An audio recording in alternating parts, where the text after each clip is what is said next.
So here we're gonna fucking get visceral.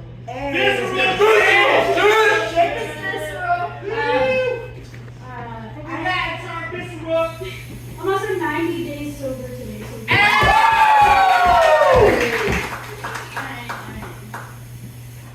whew. So I want to read this because I've been wanting to read it, but it really is a lot. So, Got this. I buried my heart and soul in the mountains of New Mexico. He couldn't stand the thought of me dying, so he killed me in his head. Number blocked, stories hidden, deleted the thread. Here I am crying in the psych hospital bed over a man who emotionally decompositioned my heart, body, and soul, mental death. Yet left me subscribed for views. Lightly I tread in my mental hellscape, choosing life after death. Death of a woman who wished the liquor, drugs, and pills would take me my sleep. Instead, I choose life in spite of staying spiritually unfed. Baby, I wish you nothing but the best. Nightmares and the beautiful days. Hard knocks and gentle, constant reminders of me. You are wed. Every time you turn around, another memory jerks you to tears, sending you to bed. In my room, private. Our first kiss, death rolls in my psyche, confounded. I love you back. Loop-de-loops. My last side of you leaves me with nights and days filled with dread. The call no one wants to get, he OD'd in the ground, now dead. Fearful tremors combined with suffocating chest pains. Just trying to breathe through nightly panic attacks while I just try to get some fucking sleep on my shitty fucking twin bed. You got it. Blackout shit talking, apologetic messages sent left and read. The crepe myrtle twig torn and sketched laying on the shelf, gathering Charlotte's web. Aquarius winds, chops the Cancer Ocean, swerving, severing the red thread, washed away, kicked out, evicted. I reclaim my heart, my soul, my time, my worth, and especially my energy. Being used and abused without my consent, slammed doors in the face, broken, bleeding nose on the window I fled. Thoughts of a chance of a conversation to heal the wounds and mend an honest relationship never manifested in our hearts. Mine aches when I hear your whispers untold, truths aired out, winded. My soul yearns for something left at the bottom of your tequila bottle. We were never just friends, not after that night of teenage bliss. 60 kissing faces, trauma guiding us into each other's arms. She led. With love, empathy, understanding is all I have fed until that first cold night in pent-up rage. Unfounded, caused a scene, knocked out a tooth, hung a noose, disoriented, woke up still fucking drunk, previously blacked out. I'm unashamed to admit that in between the bullshit, baby, I love you back until the bitter end. Got that shit down! Let me hear some new shit. New shit! Just real quick, I just want to say. If anybody's interested in the online poetry contest, go to Instagram, check out Red Millennial. We're starting the first one ever this Friday, March 3rd. Check it out. Just love y'all poets. Okay. New shit! It's a beautiful life. A family isn't people. A family is a feeling people can give you, or they can take it away. You go through your life and all the hard days, and when you get home, there's a smile and something warm there waiting, or it's not. Either way, it's time for bed, it's time for another one. Get up, don't think about it, go to work instead, because now you're living. Or maybe you're just not dead. Forget what I said, I didn't mean it. Family is everything you always thought, or maybe I did. Either way, shut up and pass the potatoes. This is Christmas. Shut up and pass the turkey, give thanks. Shut up and hug your mother. It's a beautiful life. Or maybe.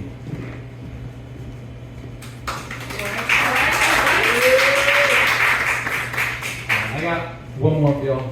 Uno más, shit. Courage. Days when we go along walking. The world just a wide open blue. Walking transforms into flying when nothing's what we couldn't do. These days are amazed, all spirits are raised, and work is all done. Yes, some days are nothing but fun. Then, shit hits the fan! Nothing seems to flourish. You sooner kick cans than go on one more day alive. Pain, overwhelming, what once there was which, now there's no telling. The future unknown, tragedies we own for which there's no returning. And yet we move on in search of our past. Something to hold, or something to last. We look to the future because we cannot look back. We cannot lie truths. We must choose a path. So let shit go flying. Let days go fast. Whether deftly or brutish charge forth from the past. Because one day you'll stop as others begin. Will they see you on top? Will they see you give in? Will this world be your oyster? Will you make it yield more? A life well lived is lived with courage. And we have courage for those we go before.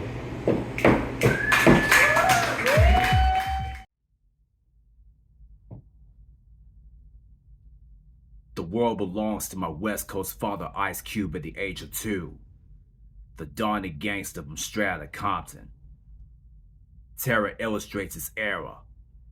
Hanging with his stepfather Dr. Dre, the natural born killer and studio genius in the aftermath. Not only it ain't no G thing, it ain't fun if I can't have any with my Uncle Snoop Doggy Dogg. A mother knows the neighborhood where there's no violence. Queen Latifah is the name. Latifah's had it up to here, with a woman being misogynized as a bitch or a hoe, which I can't stand. The eldest brother. Meth of the Wu-Tang Clan brings the pain. Hardcore to the brain with my Wu cousins RZA, Jizza, old dirty bastard, Inspector Deck, you got the chef, Ghostface, and Master Killer. The ruckus and the pain that burned the stage into oblivion. With the real love of the 411. Sister Mary J. Blige becoming my childhood blood of R&B. Cleveland's finest from the double Glock, whom I've seen 2 times in life and on the crossroads. Lazy, crazy, busy, wishing the flesh. My longtime brother since I was 3. Bone Thugs in Harmony. Sending the souls of the wicked to the underground. After the bone, the Compton man Kendrick Lamar came down the wire adopted as my brother. Not letting a bitch kill his vibe. Telling the painful stories of life with Mr. Morale and the Big Steppers.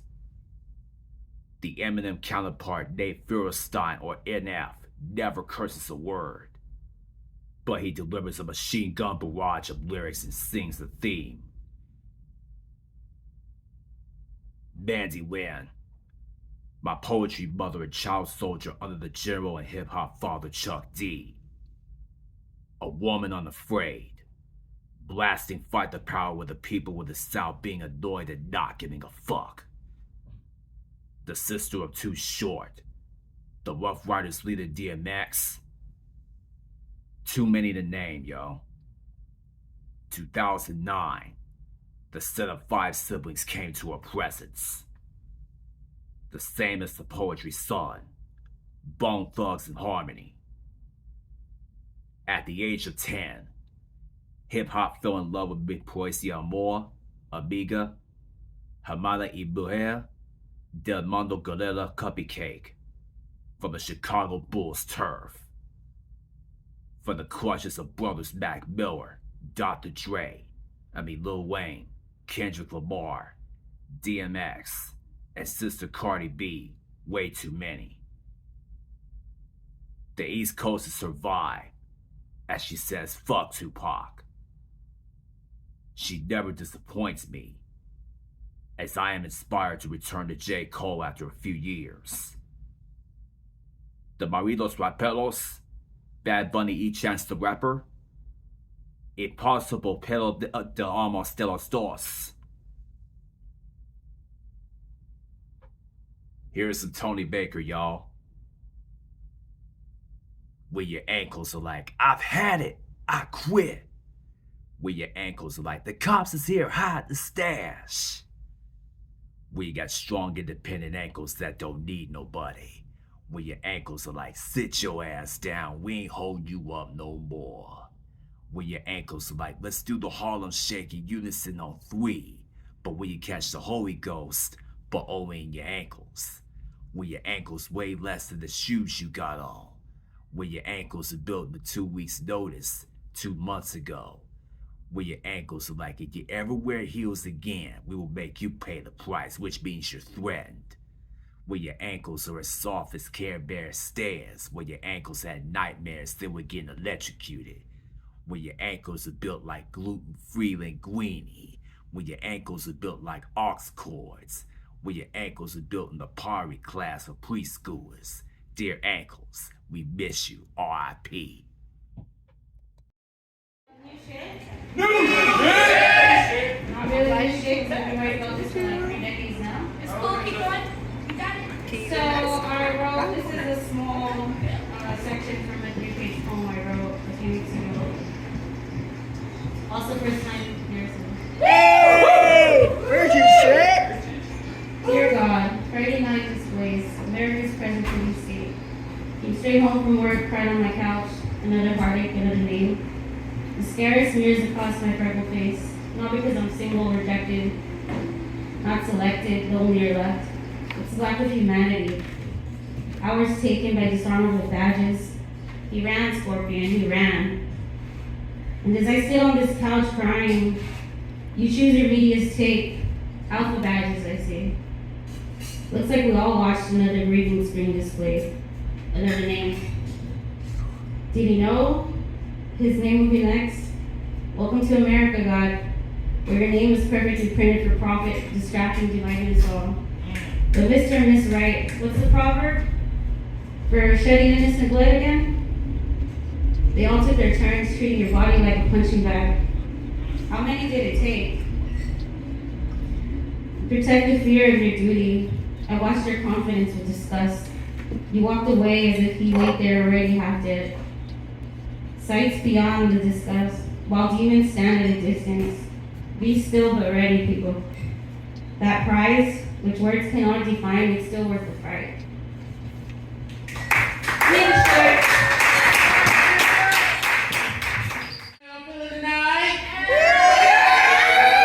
Alright, that doesn't even sound like a dead crowd. Y'all are tight. I fuck with y'all.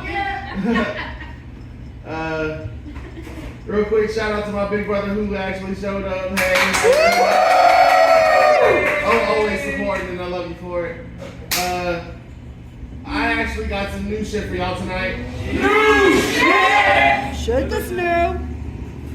And before I start, I do have copies of my book, so if you didn't get one, I'm getting one for you. Alright? Buy it, damn it. Little black boy, I got love for you. Just being yourself, playing video games, doing good in school while daddy's gone. Little black boy, I encourage you to stand strong, to not let stereotypes dictate your actual life while playing cops and robbers turn into you actually robbing because it's all you were taught. Encourage you to not fall into the trap society has set for you. It might be hard to watch your friends get in trouble, but it'll be harder for your mom to bury you. Caskets come in all different sizes. Don't give them a reason to make yours premature. Little black boy, you make me proud to know that the future for you is wide open with more opportunities and hopefully less oppression since it's supposed to get better eventually. Little black boy, I cherish you for being different, for liking things other than hip hop and baggy jeans and drugs and toxicity. You judge what you see in the mirror, so be more than what you see in it. And if you see the whole world in there, I see the same thing. Little black boy, I love you. I will protect you. You are seen, you belong, you are important, you are special, you are enough, you aren't a burden, you should be celebrated. I praise you, I embrace you with both arms, hoping my love for you transfers into your pride. I see me and you. I see me and who you are, and that's why I'm speaking to you with such passion, because I'm talking to myself at the same time. Because your success is my success. Your slip-ups are my slip-ups. We share the same struggle and the same freedom, the same pride, drive, and stride in your swagger, the yearn to be accepted in the skin you're in without any expectations. And if you ingest this soul food I prepared, heed these words to live freely, then maybe, just maybe, I'll find the courage to do the same.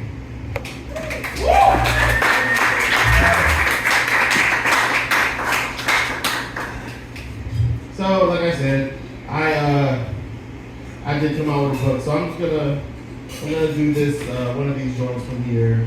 One of them joints? Well, I like this one. Like I said, this is the book, so you like this, you can come buy that. Right over there at that table over there. There's two terms I would like to introduce y'all to, hopefully build a bit of clarity in why I am the way I am. First one, thug it out. Verb, language of origin, ebonics, meaning to roll with the negative situations and strive to stand up and deal with the problem by going through it. Second, charge it to the game. Verb, language of origin, ebonics, meaning to take a loss and chalk it up to life just being life. Synonym, it is what it is. These phrases have their similarities in which they speak on issues that we have no power over to continue to be resilient because we don't have a choice. We don't have the luxury of time to properly grasp the concept of someone doing us wrong. We don't get the space to grieve our losses. But newsflash, we are not supposed to charge our dead homies to the game. When we get robbed at gunpoint, we're not supposed to just thug it out. So whatever, we gotta thug it out. But what if we aren't thugging now? What if we survive? What if we don't live like thugs? What if we aren't playing the game we've been charging all this nefarious shit to? Where did all this ego come from? This isn't CrossFit. I'm not flipping tires and whipping chains. I'm just trying to not lose my mind. I just want the area to be able to breathe without the weight of masculinity sitting on my chest. I can't pretend that I'm good all the time. The worst and loudest parts of society tell me it's unacceptable, while the hammer is beating on a bell in my skull, and my brain is the clapper making my ears ring, and my headpiece making my shoulders retracted to my neck, just hoping I can let go of all these things to let freedom ring. Thank you. Short shit! Shit that's short. It's about vulnerability. Deep, so deep. I exhale. I feel you. I taste you. You're heavy, but make me feel light. I'm soft like silk, your body drapes mine. Intertwined like ivy is my favorite place to be. When the moon's out, I'm yours, open and free. And once the sun rises, the vulnerability leaves. I'm passionate and fiery, I bring everything to the ground. I'm also cold and empty unless you're around. Those words I can't speak, they make me feel weak. So the only time I can love you is when you're in town. We're like debating on calling into work. Take a shit. Take a shit! Good job, buddy! Take a shit, shit! So I have some new shit. This is a very specific poem. The title of this poem is called "If You Never Got Wild Hype for Young Blood's Damn, this poem does not apply to you." There was something about youth A-Town stomping in Central Texas circa 2004 who yearned to beat a dance floor in rhythm and crump, to kick stomp with each pump of 808s in defiance of sound and God. There was a night in a club, long since gone, that exists only in the kick of synapse, stomp of memory. My dreams, some nights, still shake like those nights when we were there. Praise filled us to the brim. Mall jewelry be damned, we shine, we roar as a hopeful edge. We could destroy it all and it would all still be beautiful. Your club back then was shitty unless the owner was terrified every weekend that all of us might dance the walls down, that the roof may ignite and we would keep pushing midnight on fire, keep not giving a damn. Hot damn, it was a night I remember. A night when a crowd of young women from out of town approached our jubilee, learned their steps quickly, and we all became sweat and lasers, strobe lights and smoke, pressed into each other so hard the dance floor drank our wine. And that night, somewhere, no longer a place, I spent a lot of money buying drinks for someone I'd never see again. And that night, somewhere, we laughed almost as loud as the music. And that night, somewhere, fists nearly broke out, but Lil Jon and Hypnotic brokered the peace perfectly. I miss them, when so little was needed to get lost, which isn't to say lost and not knowing where you're going or not knowing the dance steps are the same. Every lost weekend, we knew where to go. We knew the steps, knew there was something about a body rock. When you were with people you knew you'd know your whole life. The A-Town stomp then, a funeral march that we have now while we are all still here. A night we kicked and stomped, a night we screamed louder than the music, and y'all, I want a night like that again. A night where we were perfect. I want a night like that back. Thank you.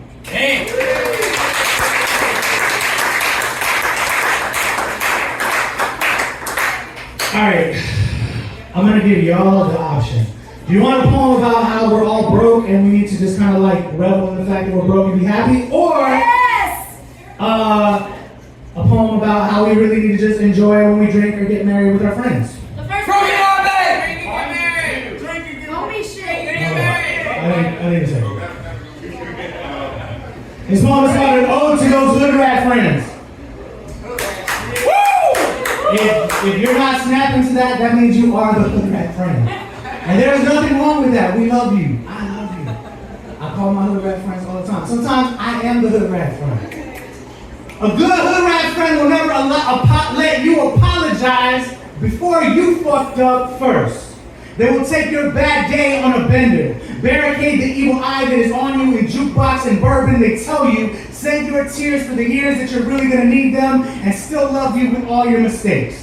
A hood rat friend will tell you when love was your first mistake, when your heart should have stayed in its cage, that they knew that puto you were chasing wasn't shit. They will help you find your lost puppy dog heart and return it home, or at least take it to Waffle House. A hood rat friend is a key bump of cocaine when you really don't do cocaine.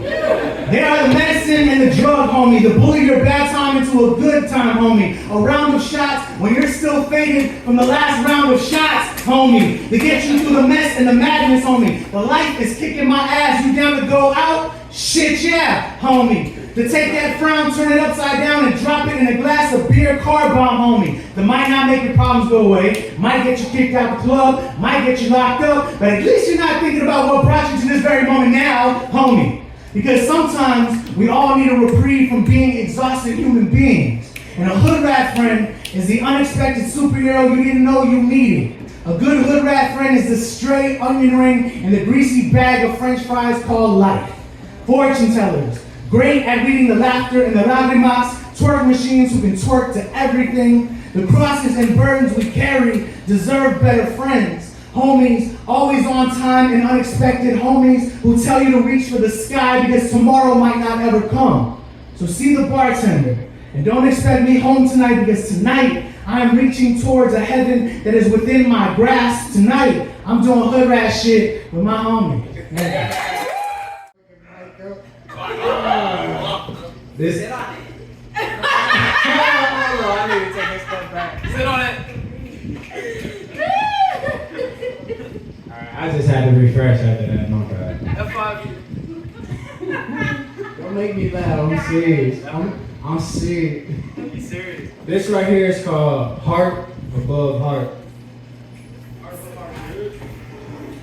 Someone once said that hearts don't break. They just bruise and get better. Okay, then when? As a former athlete to deal with injuries like sprains, strains, bruises, I was always prescribed the RICE method. That stands for rest, ice, compress, and elevate. RICE. Okay, bet. I'm gonna let them cook. Let's see what this is about. So, if I'm understanding this correctly, what you're saying is that I need to give my heart a rest. No strenuous activity for at least 24 to 48 hours, depending on the severity of the situation, of course. to refrain from using it at all costs, stay off of it completely to prevent any further damage. Then I should ice it.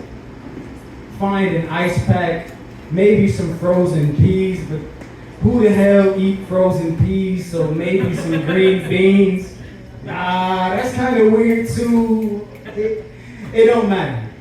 Just find something cold and place it on my heart.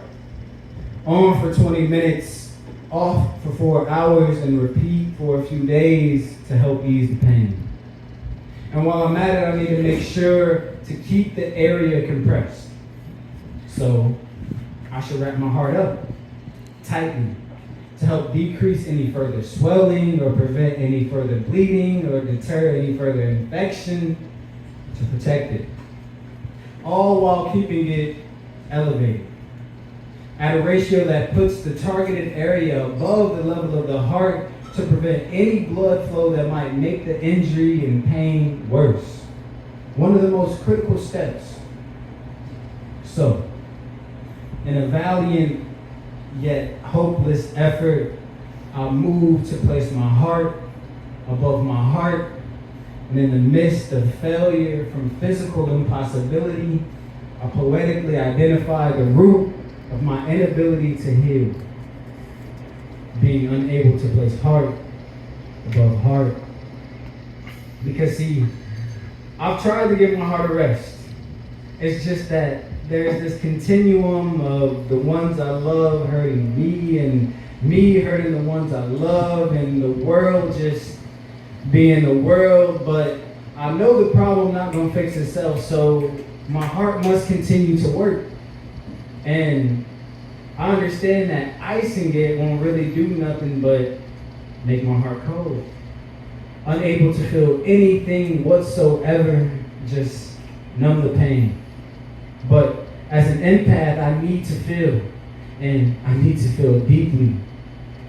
And compressing it might not be such a terrible idea, you know? Wrap my heart up so I can prevent any further damage, protect it. But as a lover, I refuse, because I know the deepest feelings succumb to vulnerability. I refuse to constrain the beauty inside the pain of this bloodshed and the war of love, to reduce the swelling of emotions or any opportunity to infect someone with genuine love. So that only leaves one other option. I must elevate, find a way to rise above the pain, the bruises and the strains that have inhibited my heart, a way to heal the hurt that made my heart heavy, because I want to love like me again. But I understand that hurt people hurt people. So I must be patient in search of this remedy. But my heart is not a damn electronic, so please do not tell me to just throw it in some rice and it'll be fixed. Oh. I just need to stop letting the heart that's hurt get in the way of the heart that heals, the heart that loves. I have to find a way to put my heart above my heart so I can love like myself again. Thank you.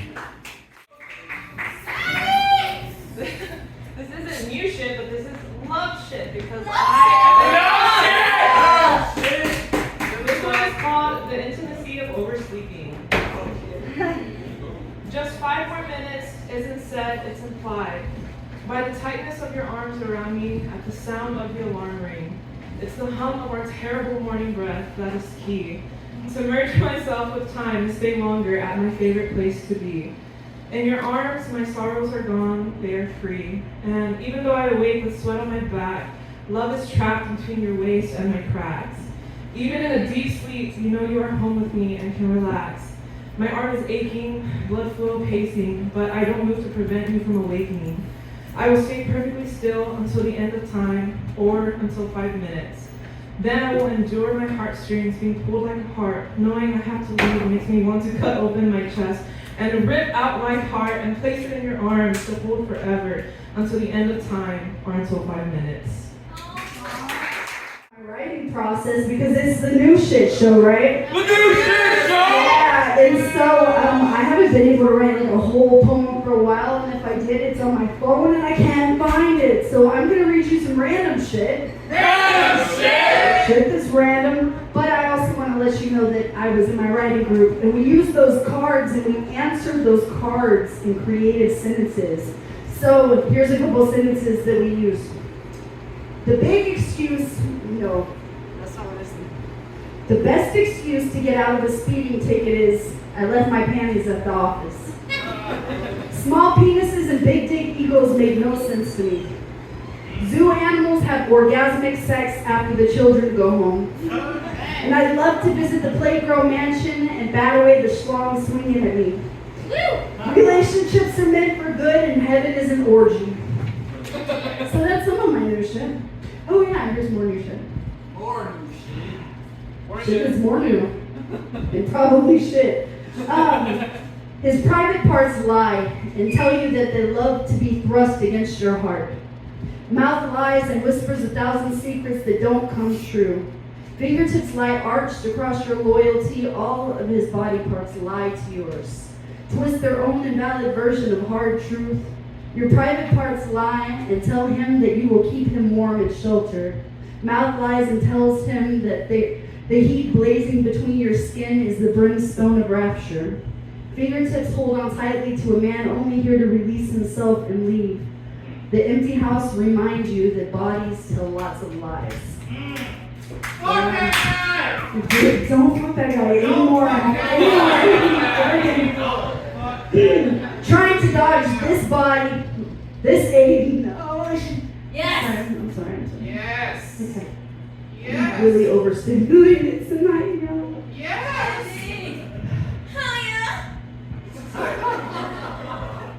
Love shit. Trying to dodge this age and worry lines, working on my quickness and my thickness, baby. Aging ain't no joke. You can't always follow the money and your dreams at the same damn time. And I think that's all I have for y'all. Yo, make some noise for your host, Mandy Lynn. Would you enjoy Alright. Fuck yeah! Fuck, baby. Oh yeah. Okay. So we're doing new shit, right? New shit! This is literally the only thing I've written in like 3 or 4 months. This tank top's due. Bring on the fucking angry itch, bro! That's right. Exactly. So like I was really busy with the play. I played heavyweight and heavyweight in the area. And this is a poem. It spurred a lot of emotions in me, so this is a poem. On becoming Hedwig. And what of my own angry inch? Of dreams cut short of complete, I have known loss, had it swimming in my veins, literally drowning my heart in fallacy and fantasy. Can you truly feel happy for someone else's success if you robbed yourself of your own? I step into Amazon bought boots upstairs of the old city hall. This city never has a Broadway. And this is as close as I'm getting. 200 feet from the Mexican border, a dream of a song that hits you so hard and suddenly it's gone. Every night I am both the happiest and most depressed I've ever been. As good as it gets, tastes like you bit your own lip eating leftover filet mignon. Here I am, an onion shedding so beautifully. Your tears are only a result of my own weeping, but you couldn't help but cut into me, watch me caramelize. To you it only took us an hour and a half to get here, but I was rotting before the slice. Made it hard to feel love. I find it hard being loved. Old misfits and losers. I thought I was rock and roll, and because of it I never became Broadway. But there is magic in a 79-year-old man finding himself in the life of a transgender woman. How can I deny that? Every night I am vessel and reflection, because we have all been left in rural Kansas with nothing but an angry inch at some point. And at what point do we learn to love the worst mistake we ever made that led us to this every moment after? I'm never turning back, but I carry it with me, everything. This angry, this inch. Thank you.